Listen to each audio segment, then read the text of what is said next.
Selamat pagi, Ibu dan teman-teman semua.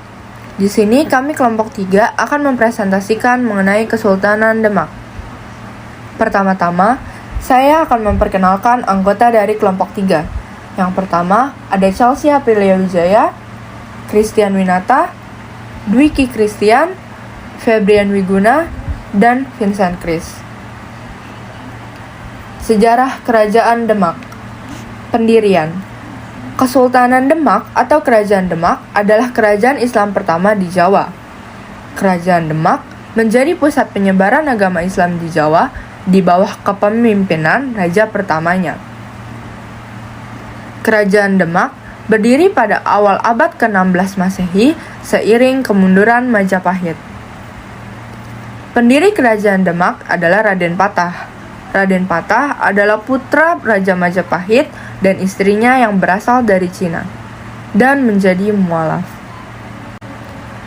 Kerajaan Demak menjadi pusat penyebaran agama Islam di bawah kepemimpinan Raden Patah dengan adanya peran sentral Wali Songo.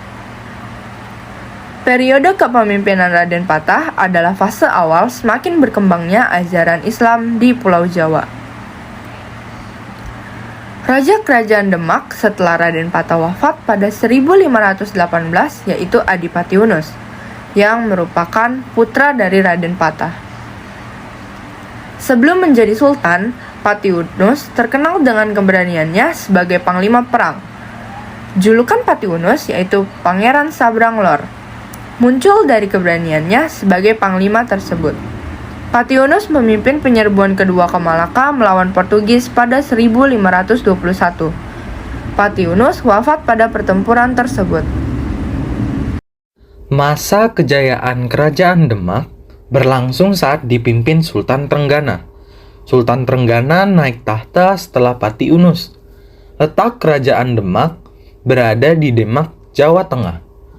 Pada periode Sultan Trenggana, wilayah kekuasaan Demak meluas ke Jawa bagian timur dan barat.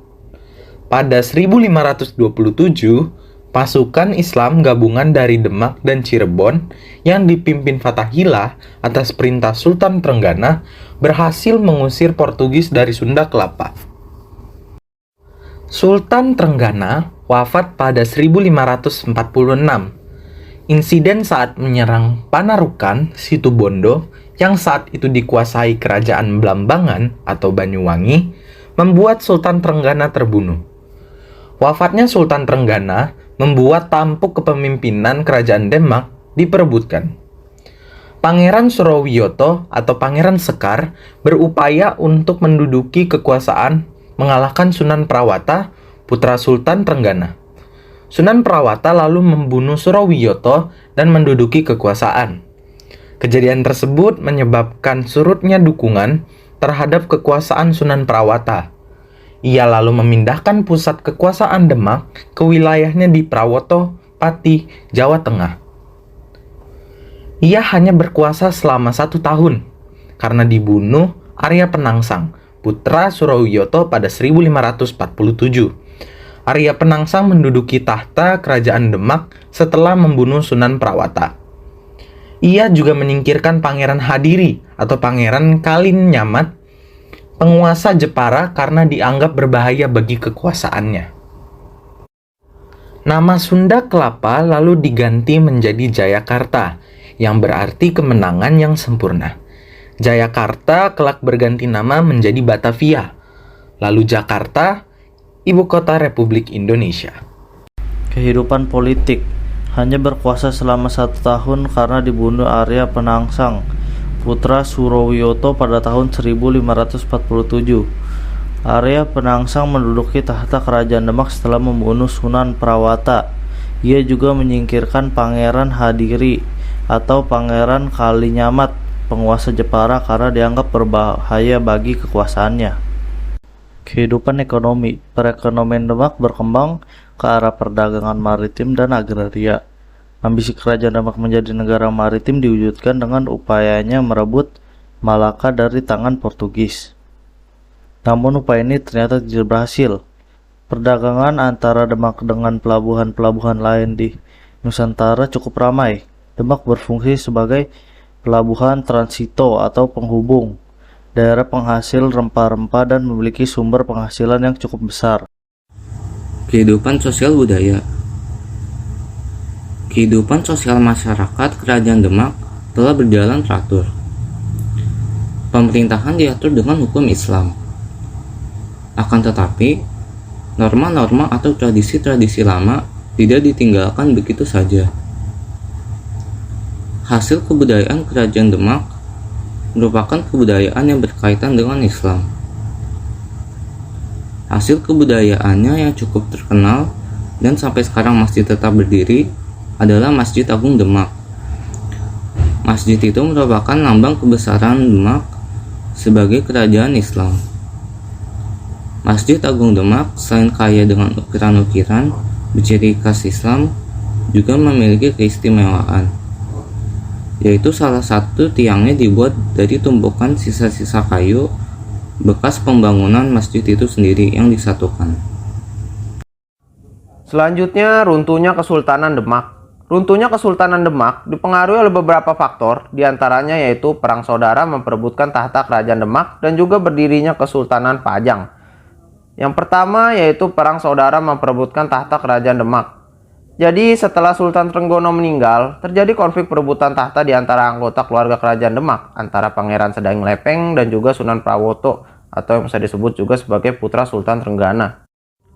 Nah, jadi penyebab mundur dan hancurnya Kerajaan Demak itu sendiri dimulai saat penyerangan Panarukan Situbondo yang pada saat itu dikuasai oleh Kerajaan Blambangan atau Banyuwangi pada tahun 1554. Terjadi insiden yang membuat Sultan Trenggana terbunuh, dan meninggalnya Sultan Trenggana ini adalah titik awal keruntuhan ataupun kemunduran Kesultanan Demak, karena terjadi perselisihan mengenai siapa yang berhak untuk menduduki tahta Kerajaan Demak selanjutnya, hingga akhirnya pemerintahan Demak itu benar-benar runtuh. Lalu faktor keruntuhan yang kedua yaitu berdirinya Kesultanan Pajang. Nah, keruntuhan Kerajaan Demak kali ini disebabkan oleh pemberontakan Adipati Hadiwijaya, penguasa Pajang pada 1556. Hadiwijaya ini semula sangat setia pada Demak. Pemberontakan Hadiwijaya juga disebabkan oleh Arya Panangsang yang membunuh Sunan Prawata dan Pangeran Kalinyamat. Pemberontakan Adipati Hadiwijaya ini menyebabkan runtuhnya Kerajaan Demak menjadi Fazal atau wilayah kekuasaan Kesultanan Pajang. Kemudian terdapat beberapa peninggalan-peninggalan Kerajaan Demak yang masih dapat kita temui pada saat ini, yaitu berupa yang pertama adalah pintu bledek. Pintu bledek atau pintu petir merupakan pintu yang dilengkapi dengan pahatan yang dibuat pada tahun 1466 oleh Ki Ageng Selo. Dari cerita yang beredar, konon katanya pintu bledek ini dibuat oleh Ki Ageng Selo dengan petir yang tersambar memakai kekuatan supranatural yang dimilikinya, yang ia tangkap pada saat di tengah sawah. Pintu ini adalah jalan masuk ke dalam Masjid Agung Demak. Tetapi pada saat ini memang pintu bledek sudah sangat rapuh karena memang sudah berumur ratusan tahun, sehingga dipindahkan ke dalam Masjid Agung Demak.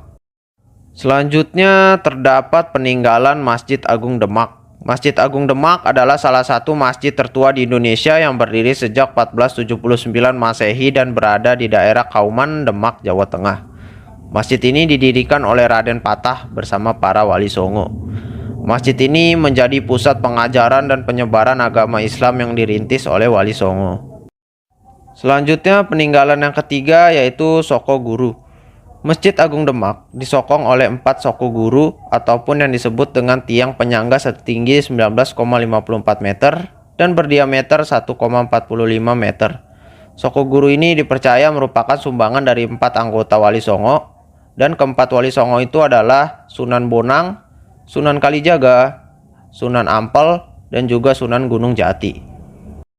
Selanjutnya terdapat peninggalan keempat, yaitu makam Sunan Kalijaga. Nah, Sunan Kalijaga adalah salah satu tokoh dari 9 Wali Songo yang pernah berdakwah dalam penyebaran Islam di wilayah Jawa. Makam Sunan Kalijaga ini menjadi situs yang sering didatangi oleh penziarah, sejarah, maupun wisatawan yang berasal dari berbagai wilayah Indonesia ini. Makam Sunan Kalijaga ini menjadi salah satu peninggalan sejarah daripada Kerajaan Demak karena peran beliau menyebarkan agama Islam yang berasal dari Demak itu sendiri menyebar ke berbagai penjuru di Indonesia. Nah, jadi itu dia peninggalan Kerajaan Demak yang masih dapat kita temui hingga saat ini. Nah, jadi itu dia presentasi dari kelompok kami mengenai Kerajaan Demak. Sekian dan terima kasih.